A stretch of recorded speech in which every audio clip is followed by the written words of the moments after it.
La entrevista.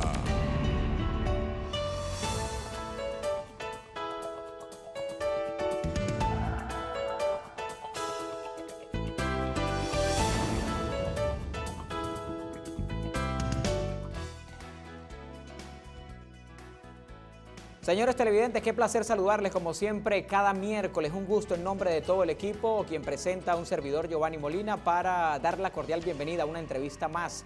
Hoy la hora completa la compartiremos con el diputado Freddy Superlano, aspirante a la gobernación del estado de Barinas por la Mesa de la Unidad Democrática. Nuestra etiqueta para todo el programa será Superlano en la entrevista. Pueden interactuar con nosotros en las redes sociales, Twitter e Instagram como @la entrevista Piso TV. Recuerden que estamos también en YouTube, toda nuestra programación, y por Facebook Live, Tele Socopó CA. Así que bienvenido Freddy Superlano, un placer tenerte por acá y un gusto que hayas venido hasta el programa. Gracias a ti, Giovanni, por la invitación, con muchas ganas de estar en tu programa desde hace algún tiempo y qué bueno que hoy se nos da la oportunidad de estar, ¿no? El gusto es para todo el equipo de producción. Quiero iniciar, Freddy, con la candidatura, obviamente que ya es oficial y eres el candidato único. ¿Qué le motivó a aspirar a la gobernación a sabiendas de que ya tenías un cargo como diputado de la Asamblea Nacional? Creo que lo que nos motiva y lo que siempre nos ha motivado es la posibilidad de servir, sobre todo en un estado como el nuestro, que en 18 años tan desasistido en tantos sectores. La motivación que siempre hubo en el primer momento fue la de poder servir a los barineses. Salí electo diputado y en el primer momento en que lo hicimos, salimos a hacer un trabajo. Yo recuerdo que la primera gira que hicimos nosotros, después de electo diputado, fue acá en el municipio de Antonio José de Sucre, fue a Socopó, y recuerdo que llegué incluso aquí en muletas, ¿no? Porque venía de tener un accidente previo a aquellas elecciones del año 2015, pero eso no nos detuvo. Cuando una persona está decidida a servirle a su pueblo, no busca ningún tipo de excusas para hacerlo. Y qué bueno que nosotros hayamos podido recorrer el Estado en todo este tiempo. Tenemos ya más de 20 años haciendo este trabajo.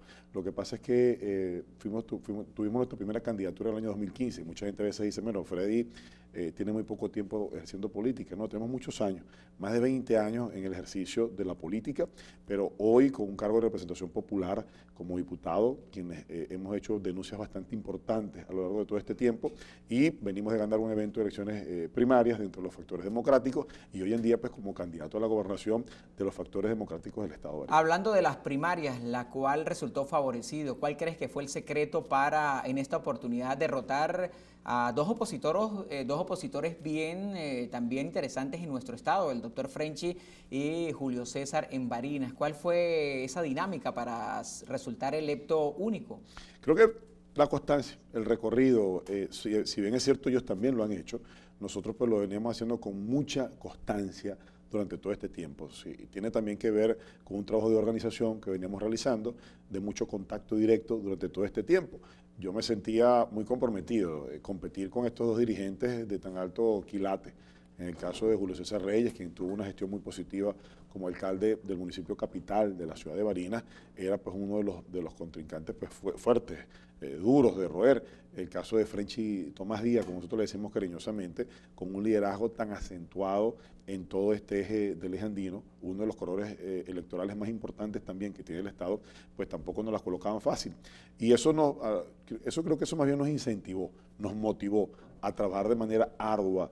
¿Cuántas veces estuvimos nosotros en Socopó, recorriendo, caminando, hablando con las personas, con los productores, conociendo sus problemas, al igual pues en Zamora y en todo el estado Barinas, en todas sus geografías?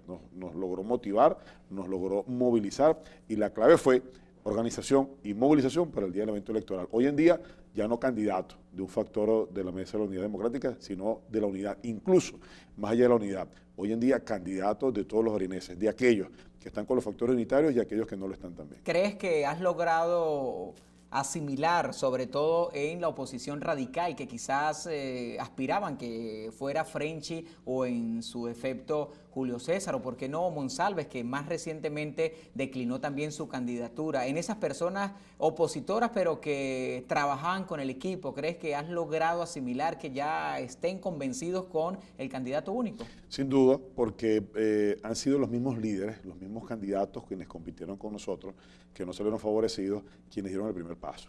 En el primer momento conversamos con Julio César Reyes y él manifestó abiertamente, apenas le hicimos nosotros la propuesta, de que fuera nuestro jefe de campaña, y la aceptó.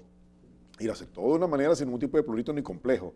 Creo que hay algo que resaltar en Julio César y en todo el equipo que lo acompaña, en el municipio de José de Sucre, en Ronald Aguilar, su alcalde, ¿no? Perdón, el alcalde de este municipio, ¿no? Nuestro alcalde, y quien estuvo en compañía de Julio, pues también lo hicieron con todo tipo de desprendimiento, y eso ayuda a que los equipos aguas abajo pues, puedan emular la acción que hizo su jefe político o líder o la persona que ellos estaban apuntalando. Con el caso de Frenchy también, Frenchy es nuestro jefe de comando de campaña en todo el eje andino, y has podido ver a Frenchy muy activo, sobre todo en esta zona, en estos municipios, porque bueno, es donde él asumió la responsabilidad. Y qué bueno que ambos lo hagan con total desprendimiento. ¿Y cómo están las relaciones ahora que ya has unificado la candidatura con los líderes en el municipio, el caso del licenciado Ronald Aguilar y en Barinas, a sabiendas de que ellos apoyaron acá a Julio César y en Barinas al doctor Frenchy Díaz? Tengo mucho que agradecerle. Creo que Ronald ha mostrado madurez, sensatez, desapego y sobre todo un interés que está por encima de cualquier interés particular y partidista, que es la causa más noble, libertaria y democrática del país. Y en eso él y otros factores pues también han sido factor preponderante para esta causa y para esta lucha. Lo que nosotros estamos viviendo hoy con la intención del voto que supera muy por encima al candidato de Nicolás Maduro, obedece a que nuestro liderazgo supieron interpretar lo que la gente quería. La gente quería candidato unitario y se los dimos, la gente quería unidad y se los dimos. Y más allá de las diferencias, que es normal que puedan existir, sobre todo después de una contienda interna como la que nosotros tuvimos, qué bueno y qué positivo sea que estos mismos liderazgos se coloquen a la orden al siguiente día. Y eso fue lo que vimos nosotros, en el caso muy particularmente de Ronald aquí en Sucre. En el caso de Barinas, igual, donde Julio pues tiene una presencia importante también, fue de la misma manera. Y en el caso de los demás liderazgos en distintos municipios, el propio Frenchy ha hecho un trabajo encomiable para alinear a toda su dirigencia, su militancia y a sus equipos de trabajo también. Hablando de la unidad, recientemente se llevó a cabo acá la caravana en el municipio, por decirlo, su cierre acá en este eje y además una concentración. ¿Cómo estuvo la receptividad? Y también te quería preguntar, porque vi algunas fotografías sin dudas cargadas de mucha gente, pero cada quien portaba las camisetas de su partido, en el caso de las camisetas azules de Un Nuevo Tiempo, las amarillas del Partido Primero Justicia y Voluntad Popular, el que usted preside. ¿Por qué aquella división si se supone que hay un candidato único? ¿Crees que hay algunos celos todavía dentro de estos partidos opositores? No es división, es todo lo contrario, es variopinto, es diversidad. Es involucrar a muchas personas que puedan pensar distinto, pero que tengan el mismo objetivo en común. La unidad opositora se diferencia de la gente del régimen precisamente por eso, porque somos capaces de tolerar pensamientos distintos, pero que tienen un objetivo, el mismo objetivo en común que tenemos todos. Ver una caminata con banderas de distintos colores, amarillas, azules, naranjas, verdes, blancas, tiene que ver con lo que somos nosotros los venezolanos.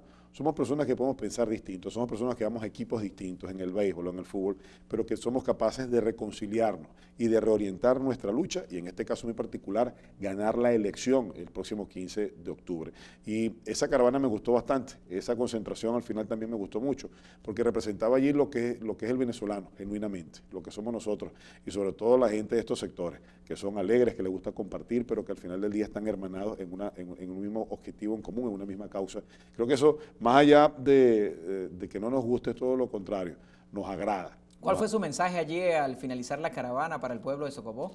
Fue un mensaje bien extenso por los tantos puntos que hay que tocar, sobre la realidad del venezolano, particularmente la del barinés, sobre lo que padecemos nosotros en todo este tiempo, en 18 años, sobre la oportunidad que han tenido nuestros gobernantes en tanto tiempo, con todos los poderes públicos a su favor, con todos los dineros y los recursos más que necesarios en su momento, y que parece que el tiempo hubiese pasado y muchos municipios y caseros se han quedado en el tiempo, aletargados. Freddy, me corresponde hacer pausa para efectos de publicidad. Al regreso me gustaría que abordáramos un tema que usted ha venido insistentemente denunciando, grupos armados en nuestro estado, particularmente en el eje andino. ¿De qué grupos se trata? Me lo responde al regreso de la pausa. Por ahora te invito para que tomemos café hecho acá en el municipio, café bueno. Pro Patria, salud.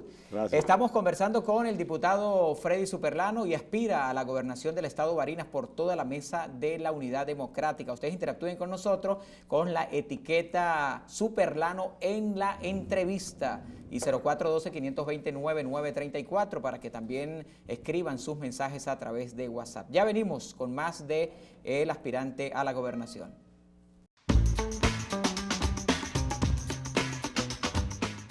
Amigos, ya estamos de regreso hoy compartiendo con el diputado Freddy Superlano y aspirante a la gobernación del estado Barinas por la Mesa de la Unidad Democrática y por supuesto abanderado por Voluntad Popular. Habíamos dejado al aire una interrogante sobre denuncias bastante delicadas que usted ha venido realizando en medios impresos de nuestro estado y también medios radioeléctricos, así como a nivel nacional en las televisoras que hacen vida activa en nuestro país sobre grupos irregulares armados en nuestro estado, muy particularmente en este eje andino. ¿De qué se trata estos grupos armados? ¿Tiene pruebas? Hay denuncias que hemos venido recibiendo desde hace mucho tiempo sobre grupos armados conocidos en la zona como los boliches, que van desde el municipio de Andrés Blanco, Cantón, Huacas, Puerto Vivas, donde hemos tenido pues denuncias al respecto, por supuesto pues pasando por la zona en su momento más rurales del municipio de Zamora, Antonio José de Sucre y hasta Pedraza. Estos hechos fueron siendo más conocidos y se empezó a notar más su presencia cuando comenzaron a tener protestas en estos municipios. En estos ciento y tantos días de protesta, manifestación que hubo en el país, en estos municipios pues también la gente manifestaba su descontento por lo que vivimos en la actualidad, cosa que no es de criticar. Además, está establecido en la Constitución que tú tienes el derecho a protestar por tus derechos. Estos grupos empezaron a hacer algunos tipos de amenazas, extorsiones, empezaron a llamar a la gente, como le dicen acá, bueno, lo llamaron a la montaña, al cerro, o lo llamaron al monte, para leerle la cartilla. Una especie así como de que si existiese un estado dentro de otro estado. Un grupo irregular que opera de manera impune bajo la mirada cómplice de los propios órganos de seguridad del Estado, porque en muchas denuncias que se han hecho han tenido conocimiento de ello Guardia Nacional o el propio el CONAS o agentes del SEBIN y del CICPC. Han sido muchos los testimonios de comerciantes, de productores agropecuarios que han sido extorsionados, que han sido, como les llaman ellos ahora, vacunados desde el punto de vista coloquial, y que lo hacen bajo amenaza porque o financian a factores de la unidad o porque manifiestan su descontento. Y esto tiene que colocársele orden y coto a todo esto. Y nosotros lo hemos dicho, lo hicimos abiertamente. ¿No te da miedo denunciar este tipo de, por supuesto, averiguaciones que están allí ya, tal cual como usted las ha elevado a los cuerpos de seguridad? ¿Te has intimidado en algún momento? ¿Te han amenazado, de hecho? Lo denunciamos ante la Fiscalía General de la República cuando estaba la fiscal Ortega.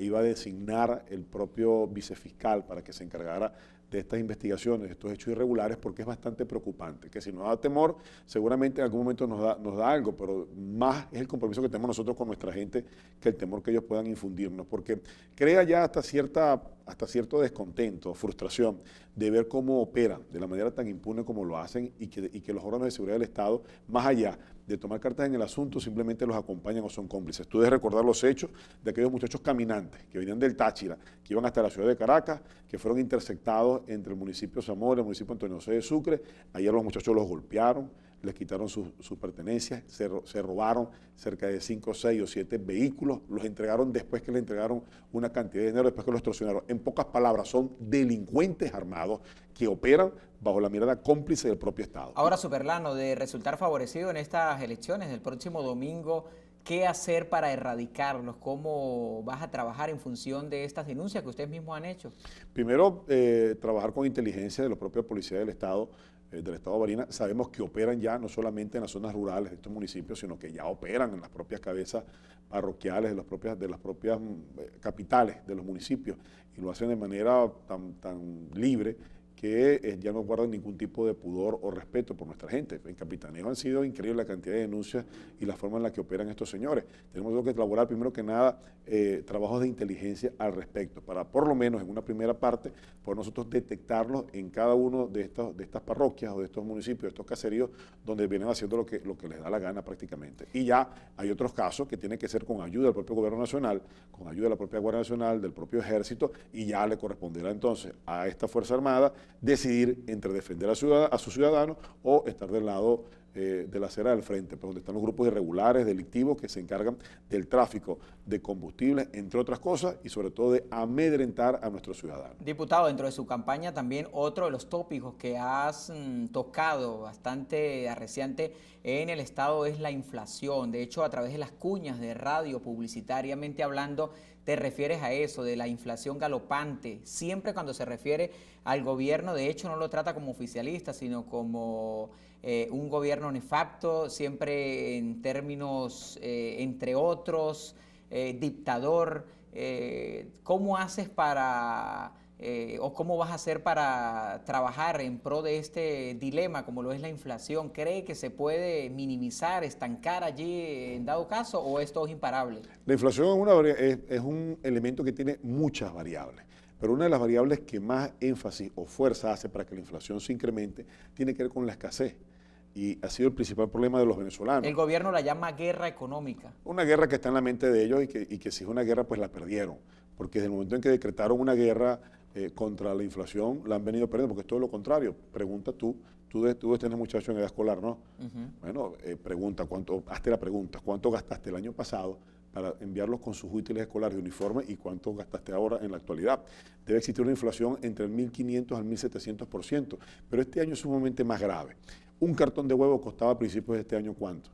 2.000, 2.500, 3.000 bolívares. ¿Cuánto está costando en la actualidad? Un kilo de queso. Y son cosas de las que uno tiene que hablar con la gente, porque son cosas cotidianas, que cualquiera te puede decir a ti, pero bueno, vale, porque entonces tú te encargas de averiguar o de investigar cómo se va incrementando el costo, porque la gente lo padece en la calle. En el estado de Barinas hay hambre en la actualidad. Hay muchas personas con las que hemos conversado que nos manifiestan que comen 1 o 2 veces al día. Hay gente que no está comiendo bien porque un kilo de pollo ya te pasa los 20.000 o 24.000 bolívares, porque la carne sobrepasa los 20.000 bolívares. En municipios como este, por ejemplo, como Antonio José de Sucre, de vocación agrícola y pecuaria, muchas veces tú no puedes concebir cómo un cartón de huevo se monta ya en 30.000 bolívares. Y la inflación que más golpea a la gente, pues tiene que ver con la inflación de alimentos, que siempre está por encima de la inflación general. En el mes de abril o en el mes de julio, la canasta alimentaria para alimentar a 5 personas estaba alrededor de 1.500.000 bolívares. Y yo me pregunto, Giovanni, ¿qué trabajador, qué funcionario público puede hoy en día tener 1.500.000 bolívares solamente para alimentar a un núcleo de 5 personas en una familia? Si no hablamos de esos problemas, que son los problemas de los que la gente padece el día a día, inclusive por el tema de la inseguridad, de servicios públicos que también están allí, que existen, pero este problema nos afecta a todos por igual y a un sector de la sociedad los golpea de una manera pues más ruda, más descarga, pues mucho más peso. Ahora desde la Asamblea Nacional, ¿qué has hecho para combatir la inflación justamente? Nosotros para debatir o discutir con el tema de inflación tenemos nosotros que primero que nada diagnosticar dónde están los errores y pensárselo al gobierno. La Asamblea Nacional tiene su función es de legislar y de controlar. Esas son nuestras funciones principales y lo hemos hecho. Hemos hecho a través de la denuncia, el efecto de Contraloría y pues, por supuesto en este tema también de investigación. Y la propia Asamblea Nacional hoy en día publica cifras que el gobierno no se atreve a publicar en cuanto a la inflación, canasta alimentaria, alto costo de la vida, ya que el Banco Central de Venezuela, desde que es tomado por el gobierno, dejó de publicar cifras, cosa que no nos hace a nosotros confiables para la opinión pública internacional porque el inversionista pues desconoce cuáles son las verdaderas cifras que se manejan en materia de finanzas en nuestro país y ha sido la Asamblea que ha tenido que asumirla. Nosotros le hemos hecho un seguimiento. Dijimos cuánto costaba en el mes de enero un kilo de harina de maíz, lo que nosotros, la gente le dice popularmente harina pan, y cuánto iba a costar a finales de año. Lamento tener razón. Lamento tener razón al decir que un kilo de arroz iba a llegar a los 30.000 bolívares, porque lamento ya que ya está en 17, 16.000 bolívares. Lamento haber tenido razón cuando decíamos que un cartón de huevo está por encima de los 20.000 bolívares, porque precisamente no es lo que nosotros queremos. Quisiéramos un gobierno que atacara la inflación, pero la inflación se puede atacar si usted produce, si usted como Estado ayuda a que nuestros productores agrícolas y pecuarios pues puedan producir, y precisamente producir, Giovanni, en un Estado como el nuestro se ha hecho muy complejo y difícil por un gobierno que se mantiene a espaldas de las asociaciones que están organizadas en función de producir, porque tenemos una vialidad agrícola totalmente destrozada, desasistida durante 18 años. Algunos sectores, entrando acá al programa, me decían, mira, después de tanto tiempo nos llevaron 100 camiones de granzón hace poquito, pensando que nos van a contentar por eso. No podemos esperar que venga un proceso electoral para que por lo menos pudiéramos atacar uno de los elementos de mayor conflicto, mayor problema, que es el tema de la vialidad agrícola. Tomo su palabra, el tema de la vialidad agrícola, el sector rural, la reserva en toda su extensión de la palabra. ¿Qué proyectos específicos para los campesinos de nuestro municipio, que son gran mayoría y que obviamente nos dan de comer, por decirlo así, citarlo en términos comunes? ¿Qué proyectos hay para toda la zona rural del estado? Qué bueno, porque esa es una pregunta que me gusta, me agrada que la hagas, porque si en algo nosotros hemos trabajado durante todo este tiempo tiene que ver con la producción agrícola y pecuaria, es decir, cómo nosotros podemos a Barinas llevarla a su mayor nivel de producción. En el estado, en la actualidad, a esta hora, se proyectan que se pueda cosechar sobre una superficie de 50.000 hectáreas. Nosotros queremos llevarla en los próximos años a 200.000 hectáreas por lo menos.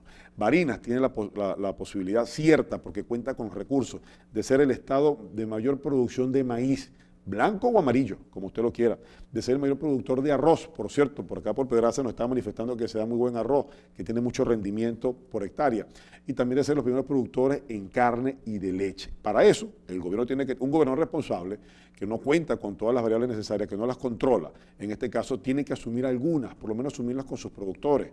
Yo estoy completamente convencido de que, por ejemplo, el tema de la viabilidad agrícola podemos resolverla con la maquinaria del Estado y con los recursos también que puedan tener nuestros pequeños y medianos productores en la zona. Estoy seguro que van a colaborar con nosotros para nosotros emprender un plan bastante ambicioso y recuperar gran cantidad agrícola, sobre todo existente en este municipio, que es sin duda alguna uno de los mayores productores, tanto en carne como en leche, pero que también hay rubros donde podemos ser los pioneros en el Estado y por qué no decirlo en el país. Y lo otro tiene que ver, Giovanni, y discúlpame que te interrumpa, con la asistencia técnica que hace mucho tiempo se perdió. Estamos elaborando también un proyecto para que pueda existir una asistencia financiera.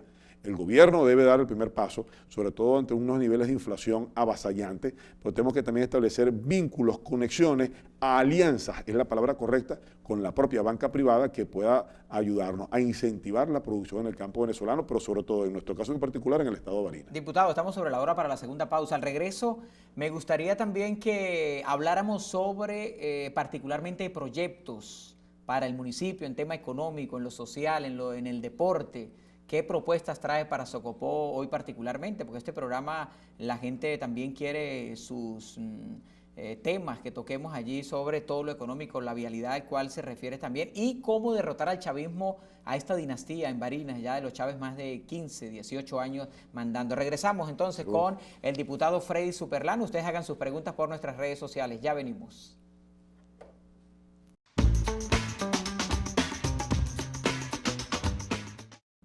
De regreso, amigos, para continuar conversando con el diputado de la Asamblea Nacional, Freddy Superlano, nuestra etiqueta Superlano en la entrevista, 0412-520-9934, siempre disponible cada miércoles. Agradecemos a esa amable teleaudiencia que siempre nos respalda con su sintonía.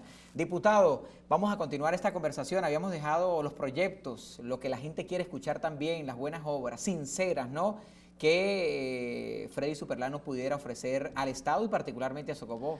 Qué bueno que estoy hablando con una persona que le gusta la práctica deportiva.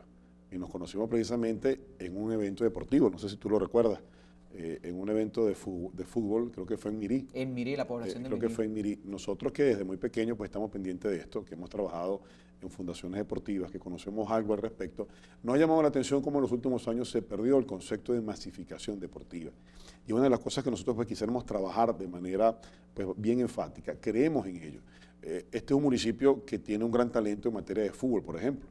El Atlético Socopó, por cierto, viene hoy en día un referente nacional acerca de la práctica deportiva, con tantas adversidades con las que este equipo pues, ha podido emerger, ¿no?, en el fútbol profesional. Pero hay elementos que nosotros no podemos descuidar, que son los semilleros. ¿Y los semilleros dónde están? En barriadas o en las escuelas. Si tenemos un gobierno que pueda interrelacionar lo que son las políticas de masificación deportiva a través del IDEP y de la propia Secretaría de Educación, nosotros vamos a comenzar a captar esos talentos para cualquier tipo de disciplina. ¿A ustedes les gusta el maratón, correr? ¿Ustedes han tenido alguna vez algún incentivo del gobierno regional para generar este tipo de competencias que además de eso involucran a la familia? Y precisamente con todas las de Deporte para Todos estás hablando de involucrar también a la familia en la práctica deportiva, en el acompañamiento que tiene que hacer a nuestros muchachos. Y nosotros en nuestra primera línea de acción vamos a trabajar bastante con ellos. Regresar al tema de los conceptos de los promotores deportivos por parroquia, juegos interparroquiales, lo que tenga que ver con ese concepto de cómo masificamos la práctica deportiva, rescate de canchas. Hay canchas de uso múltiple que se encuentran desasistidas en el suelo, que tenemos nosotros también que rescatarla. Tenemos algún compromiso, por ejemplo, en Mirí, con la iluminación de ese campo de fútbol. Yo me imagino ese campo de fútbol pues ya en los próximos meses, en los próximos años muy cercanos, pues ya alumbrado, iluminado, porque vamos a tener más horas, más tiempo para trabajar con los profesionales, con los adultos, con los de edad avanzada, pero también con los chamos. Y por eso necesitamos que tengamos nosotros ciertos espacios para practicar el deporte, pero con el acompañamiento de las personas que saben de esto, para que posteriormente nosotros pues, podamos entonces empezar a hablar de alta competencia. Y eso sí es un nivel mucho más elevado que va a comenzar a darle a nuestro Estado bastante recompensa, pero sobre todo también al municipio de Antonio José de Sucre, donde hay un talento deportivo pues bastante importante. Diputado, la educación como docente, más que nadie sabe la realidad del docente. Te confieso que soy docente adscrito a la Secretaría Ejecutiva de Educación. Entre otras cosas, el sueldo que obviamente por mucho talento, por mucha vocación de servicio que tenga el docente, hoy para nada alcanza. Esta realidad viviente, ¿cómo combatirla? ¿Qué propuestas traes para los educadores en nuestro estado? Todos los educadores y muy particularmente los que, pues obviamente estamos ligados con la Secretaría Ejecutiva de Educación, que es competencia justamente del gobernador para el momento electo. Nos toca un compromiso bastante grande, sobre todo un sector que acaba de firmar un contrato colectivo en el mes de octubre, pero que se vence ya en el mes de diciembre. Un contrato colectivo que tardó varios años en su discusión y que eso atenta contra los beneficios de los educadores en este caso. Dignificar el ejercicio de la profesión docente es nuestro reto, y te lo hizo un educador, alguien que duró 16 años en un aula y que jamás pues, pudo tener una posibilidad de ascenso porque precisamente no pensaba igual que las personas que nos gobernaban. Y hay cosas nosotros que creemos que tenemos que resolver rápidamente. Una, la estabilidad laboral. Encontrarse docentes que tienen 8, 9, 10 y hasta mucho más años de servicio como contratados o con la figura de suplente es algo que tenemos que revisar. Las juntas calificadoras, aquellas que evaluaban al docente y que les permitían a través de una evaluación por credenciales y por competencias decir a qué cargo podían estos ascender, tiene que regresar. Debe acabarse la política. Eso de que desde los municipios se conviertan en comandos de campaña o en brazos ejecutores políticos del régimen tiene que cesar. Tiene que ser la meritocracia lo que regrese. Y eso se habla de dignificar también. Dignificar el ejercicio de la profesión docente no es solamente una cuestión de salario. Es que ese docente, ese maestro, que se le tenía tanto respeto y consideración en los campos, en los caseríos, en las zonas más urbanas, regrese. Y para que eso regrese tiene que existir una política de Estado que permita que eso pase. Para cerrar este episodio, yo estuve acá en conversación también con Fernando Monsalve. Él aspiraba a la gobernación, ya declinó su candidatura, docente también, y tuvo mucha relación. De hecho, varios gremios en Barinas de los sindicatos le apoyaban. ¿Cómo está el trabajo, las conversaciones con el sindicato del magisterio? Hay varios, está FETRANSEÑANZA, está FENATEP, está SINVEMA, ¿verdad? Y estarán otras coaliciones más. Ellos conforman una gran coalición. A nosotros nos estuvieron acompañando FETRANSEÑANZA y el SUMA, Barinas. Con Fernando, pues siempre han estado muy cerca la gente del SUMA y la gente de FENATEP. Todos ellos hoy en día que conforman la gran coalición, pues hay muchas individualidades, sindicatos que nos acompañan y que, porque nosotros los hemos acompañado también en su lucha. Muchos de los docentes que nosotros conocimos en Antonio José de Sucre los conocí en Caracas, en aquella manifestación o huelga que los docentes del Estado estaban haciendo con aquel paro de actividades porque estaban reclamando lo que es justo para ellos. Mucha gente tentaba siempre preguntar, mire, ¿qué pasa con nuestros hijos, la educación? Y yo le decía, ¿pero usted cree que los maestros son de dónde? Son extraterrestres o marcianos, también tienen hijos, responsabilidades, y los salarios que tienen no les alcanzan. Es enorme la gran cantidad de docentes que han renunciado, no solamente a la Dirección Regional de Educación, sino que ha renunciado al propio Ministerio de Educación para hacer otra actividad o para irse del país, porque el salario que tienen no les alcanza. Yo conversaba ayer con unos docentes en el municipio en Sosa hace algunos días y ayer en Santa Lucía, municipio de Barinas, y me dice, mira, nos vamos a trasladar hacia un caserío bastante lejano. Y yo les preguntaba, con el mismo sueldo, ¿ustedes pagan su...? Bueno, pero ¿qué otra cosa podemos hacer? Eso es vocación. Hay gente que más allá de las limitaciones que tiene para transportarse, para trabajar, bueno, hay gente que hoy en día sigue asumiendo su compromiso. Los maestros se encontraron este año con una matrícula que supera los 150.000, 130.000 muchachos que dejaron de ir a clase, producto de la propia crisis económica y social que tenemos nosotros en este país. Y los maestros, más allá de esas limitaciones, del poco dinero que tienen, más allá de los distintos problemas que ellos como ser humanos, como venezolanos, como barineses también tienen, siguen asumiendo su compromiso con el país. A ellos tenemos nosotros que darle un reconocimiento. Y con ellos vamos a trabajar también para recuperar la dirección de educación, para darle la dirección correcta que tiene que tener educación. Y otra cosa que lo he dicho muchas veces, yo soy de los que considera que Dios tiene que regresar a las escuelas, porque educar sin valores en un país como el que tenemos nosotros, con la alta crisis moral que tenemos, es imposible poderlo reformular o refundar en la actualidad, en la situación en la que nos han dejado estos señores. Antes de irme a la pausa, diputado, ¿cómo hacer para derrotar el chavismo? Son más de 18 años en Barinas, esta dinastía, además cuna del fallecido presidente. ¿Qué estrategias tiene para ello? ¿Cree que se puede lograr este año? Lo creo, ya lo hicimos, tengo la fórmula para eso. Y si tú quieres lo desarrollamos en la siguiente parte, te puedo dar una pequeña muestra de lo que hicimos nosotros para ganarle un circuito que a todas luces parecía. Es decir, ya derrotaste a Argenis. Ya lo derrotamos en el año 2015 en el circuito del Eje Llanero, por todos conocidos, que involucra municipios que van desde Barinas hasta Arismendi, pero pasan por el municipio Alberto Abuelo Torrealba, cuya capital es Sabaneta, y ya lo hicimos en su momento. Los pudimos derrotar por más de 33.000 votos de diferencia. Los pudimos derrotar porque creímos en nosotros, porque creímos en nuestra gente, creímos en sus competencias, en sus habilidades, en el compromiso que hay en la gente, pero sobre todo también pudimos capitalizar el descontento que hay ya con esos sectores que después de 18 años no han podido resolver los problemas de los barineses. Diputado, me corresponde hacer pausa para publicidad. Regresaremos con el último negro de este programa, así que pendientes para que sigan interactuando. Ya venimos conversando hoy con el diputado Freddy Superlano, aspirante por la Mesa de la Unidad Democrática a la gobernación del estado Barinas. Venimos en un momento.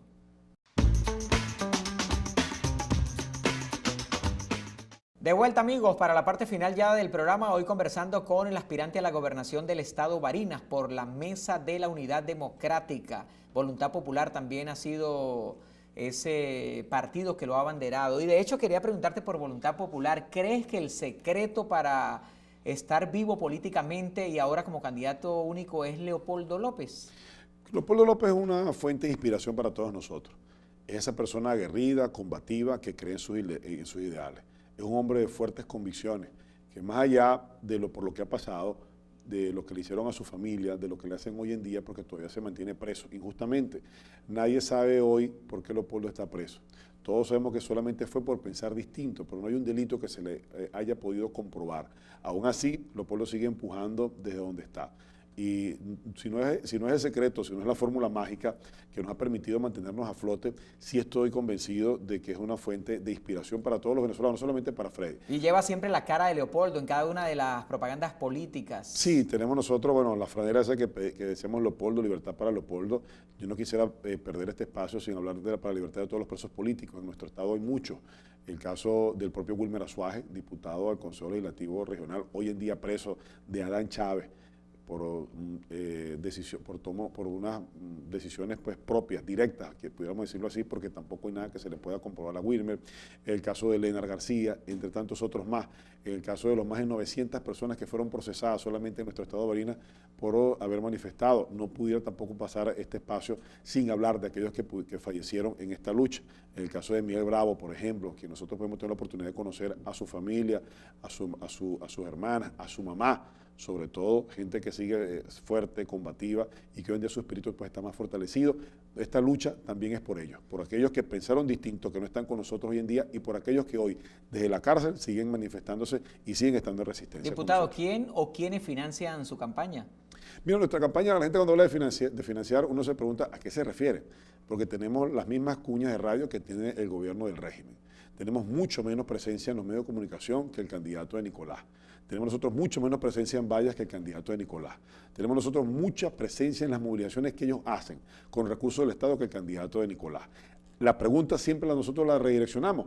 Nosotros ni es PDVSA, ni es la gobernación del Estado quienes financian nuestra campaña, que no son dineros de los ciudadanos. Son nuestra gente que nos puede acompañar, un productor agropecuario, una persona que quiera colaborar con nosotros y que lo hace de manera con todo tipo de desprendimiento, sin buscar nada a cambio. La pregunta siempre ha sido para nosotros, en estos 18 años, con tanto derroche de dinero, ¿quién entonces financió a estos señores? ¿Quién los financia a ellos? Reales de Corpoelep, dineros de PDVSA, dinero de las gobernaciones y las distintas alcaldías. Entonces son ellos quienes tienen que decir a los barineses cómo son financiados, cómo lo hacen, hasta cuándo van a desangrar a papá Estado para mantener a una pequeña cúpula en el poder, mientras la gran mayoría de los barineses estamos en este momento pues pasando gran cantidad de necesidades. Candidato, de resultar electo en Barinas, ¿temes algún gobierno paralelo, algún protector de Estado, lo que ustedes siempre han manifestado desde oposición, que el gobierno pudieran colocar para quizás trabar un poco el gobierno que pudieran hacer. Es posible, pero tenemos también ejemplos de que aún con eso se pueden hacer muchas cosas. El gobernador de Lara, el gobernador de Miranda, entre otros, tienen claros ejemplos de cómo gobernar con creatividad, con pocos recursos y hacerlo mejor que ellos.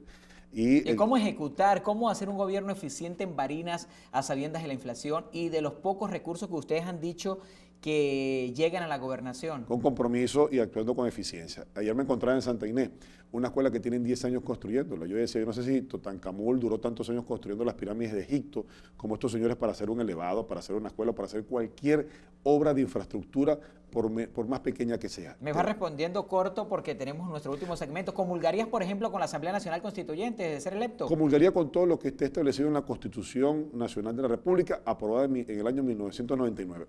La Asamblea Nacional Constituyente no. Lo que esté fuera de allí no tengo por qué comulgarlo porque no me obliga la Constitución Pero actual. lo ha dicho el mismo presidente y funcionarios altos del gobierno de que algún gobernador X o Y, si no comulgaría, sería inhabilitado. Han dicho muchas cosas. Han dicho que los diputados de la Asamblea Nacional no iban a ser candidatos a la gobernación.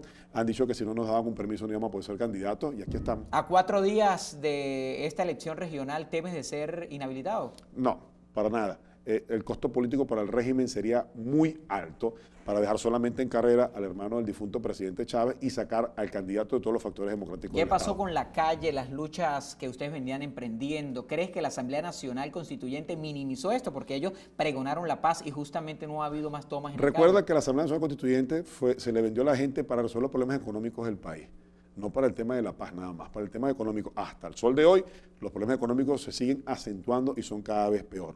La calle llegó un momento donde tuvo un gran desgaste después de 100 y tantos días, pero la gente puede seguir manifestando su descontento, en este caso muy particular, con el voto del próximo 15 de octubre. Ahora, la negociación o tema de diálogo, ¿se ha mantenido un poco allí a la intemperie u oculto? ¿Han tenido realmente reuniones secretas entre el gobierno y oposición? No son secretas, hay gobiernos que quieren interceder para que esto pase porque existe interés. Pero algunos funcionarios de la oposición se han negado a decirlo y el gobierno dice no, que sí, plenamente. Todo lo contrario, lo han hecho hasta por escrito. Hoy en día las conversaciones que se hacen inclusive por escrito para evitar esa nube gris que el gobierno quiere colocar. ¿Y que se ha acordado en positivo para el país? Hasta ahora solamente no ha existido actos de buena fe por parte del régimen y por eso negociaciones o acuerdos, como se les quieran llamar, se han dilatado y no permanecen en la actualidad. Hasta que el régimen manifieste algunos hechos de buena voluntad, como el caso de liberación de los presos políticos, como el caso de que las limitaciones que el Consejo Nacional Electoral hace para evitar que nosotros ganemos de manera justa elecciones a gobernadores en los próximos días, como por ejemplo la eliminación de las tarjetas, no permitió la sustitución de candidatos, sin duda alguna, pues entonces hace que nuestros factores, digan, mira, no hay una conversación real, sincera, mucho menos leal, para nosotros poder hablar al pueblo venezolano. Cuando esto pase, tiene que pasar puertas abiertas, tiene que ser público y notorio, pero también bajo algunas condiciones. Siempre ha sido nuestra crítica desde Voluntad Popular. No es sentarse por sentarlo. ¿Se reuniría con el gobierno de ser electo de Barinas? De ser electo por Barinas, soy capaz de reunirme con quien tenga que reunirme en función de buscar los recursos para nuestro Estado, para resolver los problemas de nuestra gente. Errores que creas que has cometido, o mejor dicho, la oposición venezolana, errores que acepten como críticas constructivas que se hayan cometido en todo este tiempo de campaña. Creo que no haber defendido el revocatorio en su momento como tenemos que haberlo hecho, con más presencia en la calle. Creo que también haber aceptado un diálogo que era una trampa en su momento, posterior a eso, y que también nos trajo cierta reproche de nuestra gente en la calle. Pero también hay muchos aciertos. Que hoy en día tengamos 112 diputados son aciertos de los factores unitarios. Que hoy en día tengamos nosotros la posibilidad cierta de ganar entre 15 a 19, 20 gobernaciones, es producto también de políticas acertadas de la Unidad Democrática. ¿Qué rescatas de los Chávez en Barinas, por ejemplo? ¿Alguna política positiva que usted...? Nada, ninguna. La única política positiva es para ellos. La única política positiva que se puede traducir es en más fincas y más propiedades para la familia Chávez, mientras la gran cantidad de venezolanos hoy en día pues tenemos cada vez mucho menos. Y no te hablo solamente de propiedades, te hablo de menos poder adquisitivo, no nos alcanza el dinero, no hay efectivo. Usted va a un cajero y le da solamente 8.000 bolívares, cosa que no puede comprarse ni siquiera un kilo de arroz. Diputado, la abstención, un fantasma que está presente y por lo que observo va a pasar factura de presentarse en estas elecciones a la misma oposición. ¿Cómo hacer para derrotarla? Todo lo contrario, los estudios de opinión te hablan de un 65, 68 hasta 70% de participación. El histórico de participación en elecciones regionales siempre ha sido el 55 o 56%. Para derrotarlo, con presencia, para derrotarlo con optimismo, para derrotarlo, mucho mensaje a la conciencia del venezolano que quiere derrotar no solamente una familia en el caso de Barinas, sino a un modelo que nos ha traído a vivir las consecuencias más infrahumanas que alguna sociedad haya vivido en los últimos años, como lo que le estamos viendo nosotros en el día de hoy. Hablemos del tarjetón electoral, situación que ha traído zozobra en los últimos días, ya que si votamos, por ejemplo, en la cara o en los partidos que militan en Acción Democrática, el que respalda a Frenche, a Julio César, serían votos nulos. ¿Dónde votar y cuáles son los partidos y dónde están ubicados, hablando del tarjetón? Ya estamos acostumbrados a superar obstáculos del Consejo Nacional Electoral. Hoy por hoy, el gobierno elimina la posibilidad cierta de que la gente de Acción Democrática, COPEI, Primero Justicia, Avanzada Progresista o cualquiera de los otros partidos de las fuerzas democráticas pues pueda votar en su tarjeta y nos dejan solamente como única opción la tarjeta donde aparece la cara del candidato, de quien les habla y su nombre y apellido. Es por eso que todos los factores unitarios han decidido votar con cualquier tipo de desprendimiento, sin ningún tipo de plurito, en la tarjeta de voluntad popular abajo y en el centro donde aparece la cara de Freddy Superlano, su nombre y apellido. ¿Crees que el CNE está en un momento positivo, pudieran decir, confían en este proceso electoral o sigue la desconfianza de la oposición? Jamás hemos confiado en un Consejo Nacional Electoral que no es imparcial. ¿Y cómo pero confiar confiamos en nuestra gente, si no confían porque confiamos en nuestros testigos, confiamos en la gente que está en las mesas, que está en los centros de votación, confiamos en nuestra motivación para que la gente vaya a participar, confiamos en la conciencia del pueblo venezolano, pero sobre todo confiamos en la vocación de cambio que tienen los barineses y los venezolanos para participar el próximo 15 de octubre. Diputado, en eso sí confiamos. Un éxito para este domingo y que le resulte, por supuesto, positivo esta aspiración es nuestro deseo acá desde el programa. Y agradecemos que hayas venido desde Barinas, por supuesto al doctor Nizar Ascul, que también hizo todos los trámites necesarios, y su equipo, no sé si los nombra allí rapidito porque estamos sobre Bueno, gracias a Nizar Ascul, gracias también a la doctora Olivia, a la diputada Olivia Lozano, que nos está acompañando también estos días en el municipio de Antonio José de Sucre, a toda la gente que nos acompaña, al comando de campaña, al doctor Mohamed, al alcalde Ronald Aguilar, entre tantos otros que hacen lo posible para que nosotros podamos seguir en la calle y mantener esa vocación de cambio que quiere el pueblo de Barinas. El 15 de octubre se va a manifestar la gente, los venezolanos, los sucrenses, a votar por la opción de cambio que representa Freddy Superlano. Muchas gracias al diputado Freddy Superlano, aspirante a la gobernación de Barinas por la mesa de la Unidad Democrática. Nosotros nos tenemos que despedir. Antes quiero dejar un mensaje rapidito a todos nuestros televidentes. Este domingo se presenta un proceso electoral y desde acá, desde esta tribuna comunicacional, invitamos para que salgan a votar por el partido que ustedes deseen, por el candidato de su preferencia, pero vamos a participar. Recuerden que es un derecho que está consagrado en nuestra Constitución de la República Bolivariana de Venezuela. Y allí nos reencontraremos porque seguramente Telesocopó con el operativo Participación 2017 le dará cobertura a cada una de las parroquias y por ende el municipio y por supuesto el estado Barinas donde se lleve a cabo el proceso electoral. Así que pendientes este domingo y todos a votar por el que ustedes deseen de corazón, pero vamos a participar. Nos vamos agradeciendo a mi gente de Quinta Chelemar que nos viste, a Barbería El Gringo y por supuesto también a Crofinestar Center. Un abrazo, sigan con Telesocopó Canal 9. La entrevista.